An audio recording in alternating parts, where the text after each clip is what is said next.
حضرت معاویہ رضی اللہ عنہ حج کے موقع پر اللہ کے نبی صلی اللہ علیہ وسلم نے جس وقت زلف مبارک کٹوائی تھی، بال مبارک، تو حضرت معاویہ امتنی کی زلف مبارک. اس کے بعد ایک مرتبہ اللہ کے نبی صلی اللہ علیہ وسلم ناخن مبارک اٹھا رہے تھے، ناخن مبارک، تو حضرت معاویہ کو دیے، کہا معاویہ ان کو اٹھاؤ اور باہر کہیں پھینکو.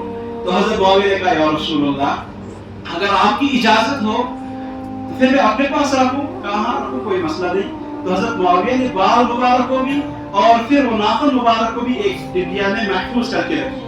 محفوظ کرنے کے بعد کچھ دن ہو گئے، اللہ کے نبی صلی اللہ علیہ وسلم ان سے خوش ہو گئے کسی بات پر، بہت خوش ہو گئے. خوش ہونے کے بعد ان سے کہا معاویہ میرے جسم کا ایک کپڑا ہے، ایک کرتا ہے، وہ اندر ہے، وہ لے کر جاؤ اور اپنے پاس اس کو رکھو. جو اللہ کے نبی صلی اللہ علیہ وسلم جو کرتا مبارک پہنا کرتے تھے وہ کس کو دیا؟ حضرت معاویہ رضی اللہ عنہ. بال مبارک بھی مل گئے، ناخن بھی مل گئے اور کرتا مبارک بھی مل گیا. اس کے بعد اللہ کے نبی صلی اللہ علیہ وسلم دنیا سے تشریف لے گئے. چند سالوں کے بعد، اور حضرت عثمان حضرت عمر کے دور خلافت میں یہ پہلے سے حاکم تھے، یہ گورنر تھے ملک شام کے، ملک شام میں رہا کرتے تھے. وہاں سے ایک مرتبہ آئے چند سالوں کے بعد اور حضرت عائشہ رضی اللہ کے سامنے بیٹھے. حضرت عائشہ رضی اللہ عنہا ان سے کہا آپ ہماری اسلامی ماں ہیں، اور سوئیں کہ شمو شاید نہیں.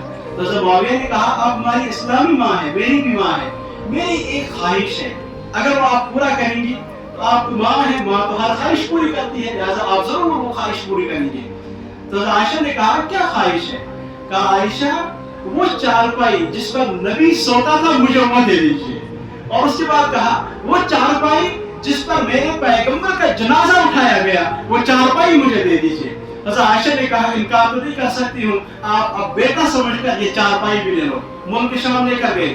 انتقال سے پہلے، وفات سے پہلے ہر ایک کو وصیت کی، کہا نبی کے بال مبارک، نبی کے ناخن مبارک ہے اور نبی کا کرتا ہے، اس کرتے میں مجھے کفن دے کر مجھے دفن کرنا، اور اس کرتے میں وہ ناخن مبارک، بال مبارک بھی رکھنا، اور جس چارپائی پر نبی کا جنازہ اٹھایا گیا اسی چارپائی پر مجھے بھی اٹھا لینا. تم معاویہ پر اعتراض کرتے ہو؟ معاویہ صحابی ہے، تم نے پڑھا نہیں معاویہ کے بارے میں.